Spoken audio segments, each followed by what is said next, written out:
A la persona que ven aquí, Jefimio, Dios te bendiga, Jefimio. Dios te bendiga. Jim Miller, un abrazo, hermano. Dios te bendiga y Dios te guarde. Dios te bendiga. Gracias por el deseo de que estemos orando por Efimio. Está bien, hermano. Está bien. Pero aquel día Dios va a decir quién está en lo correcto y quién no. De todas maneras, mientras tanto, tenemos que luchar y debatir por la verdad. Hace 30 años me convertí y aprendí en el Instituto Bíblico una sola regla. La de Enrique Lang. 5 leyes de interpretación. Sentido usual, contexto inmediato, contexto menos inmediato, por qué se escribió el libro y comparación de ideas en paralelo que no puede contradecirse lo que tú extraes de las primeras leyes, no las puedes contradecir a través de toda la Biblia. Tengo aspectos encontrados contigo, por supuesto, porque tus propuestas son las mismas que repiten algunos reformados, algunos calvinistas, que han distorsionado la palabra de Dios para su propia perdición, como lo dice Pedro, los indoctos y los inconstantes. No solamente hay que ser preparado, sino también hay que ser constantes en la verdad de Cristo. Una de las grandes verdades de Cristo es, vuestro sí sea sí y vuestro no sea no. Ese día en el live me llené de admiración al saber que tú eras uno de estos que anda por acá diciendo que el Sermón del Monte no se aplica para la iglesia. Ya allí despertaron y sonaron las alarmas, en mi caso, para etiquetarte y hacerte una revisión y una corrección, porque tiene bastantes seguidores. Y tú y yo, como maestros de la palabra, le vamos a rendir cuenta a Dios. Y mucho más, porque si tú fuiste llamado por maestro, para maestro de la palabra, y lo estás haciendo mal, pagarás caro esa consecuencia, igual que yo. Mira, en el Nuevo Testamento hay un solo pacto. No hay ni 3 ni 4 pactos. Hebreos capítulo 7, versículo 18. Queda pues abrogado el mandamiento anterior a causa de su debilidad e ineficacia. Aquello quedó. Se establece un nuevo pacto a través de Jesucristo.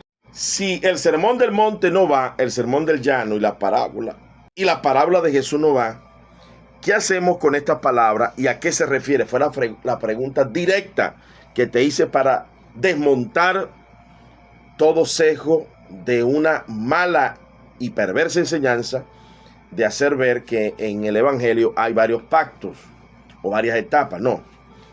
Dios, a través de Jesús, de 2 pueblos, hizo un solo pueblo.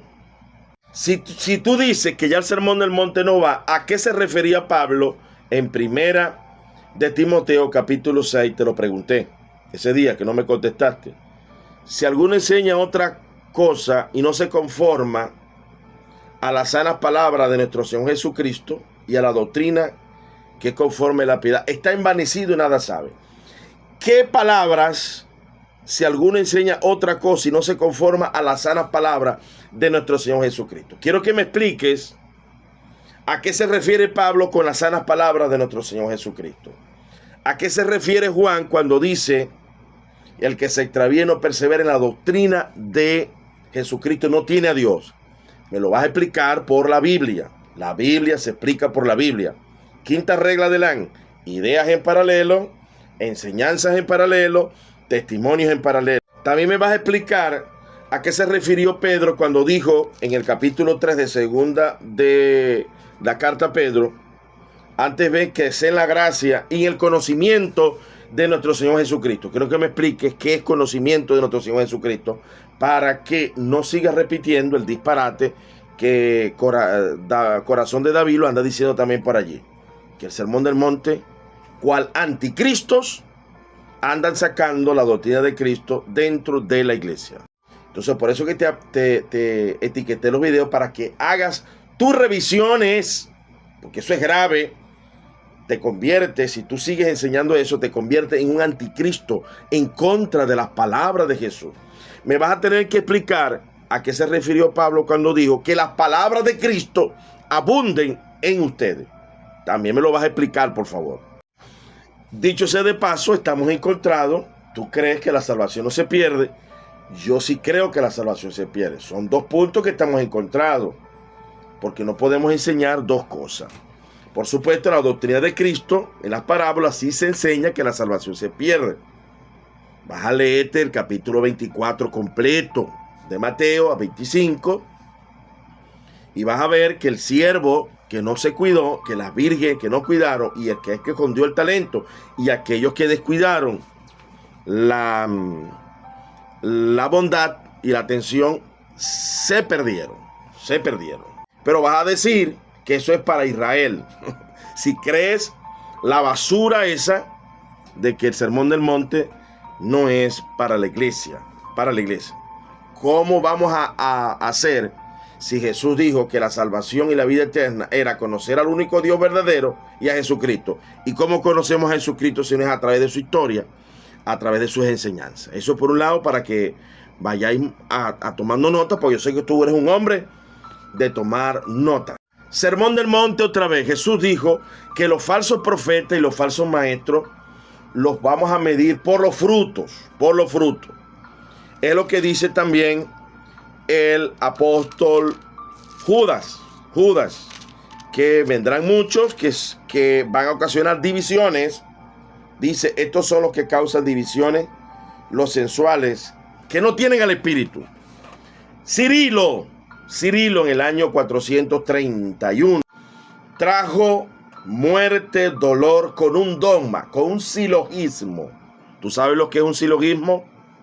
Un silogismo es una inferencia, porque no terminas de aprender que no estamos ahorita en la cuestión de Teotocos, no estamos dudando de la divinidad de Cristo. Eso se llama el hombre de paja. El hombre de paja lo estás haciendo tú, porque no dudamos ni de la Trinidad ni de la divinidad de Cristo. Ahora, necesito yo un dogma en el año 430, sanguinario, violento, por un hijo del diablo llamado Cirilo. Persiguió y mató judíos, persiguió y mató novacianos, que son los pentecostales para aquella época. Y también vemos claramente que por la fuerza, y el día que ganó la contienda, hizo una oración a María. ¿Te parece eso cristológico? ¿O es que a ti te gusta venerar a María, como lo dice el Denzinger?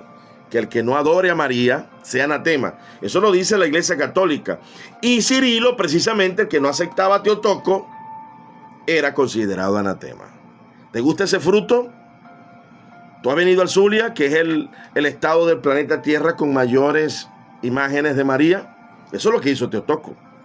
Encender velas a María, que fue lo que hizo Cirilo el día que festejaron eso. Ese es el fruto de un silogismo, de una perversión, donde ni Jesucristo aceptó una connotación diferente, ni los apóstoles reafirmaron. Jesús no la llamó madre, y los apóstoles mucho menos madre de Dios. Como a ti te gustan las pizarras, te voy a mostrar rápidamente allí una hojita que hice para enseñarte, según Primera de Juan, capítulo 5-7, que muchos se van a ir para el infierno por mutilar ese capítulo, pero explica bien la Trinidad.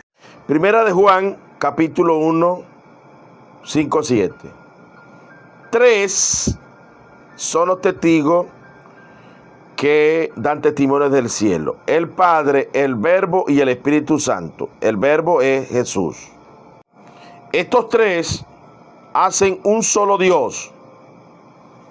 ¿Es María madre de Dios?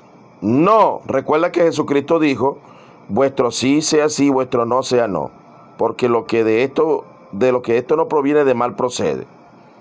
Dice acá: ¿el Padre es solo Dios? No. ¿El Verbo es solo Dios? No.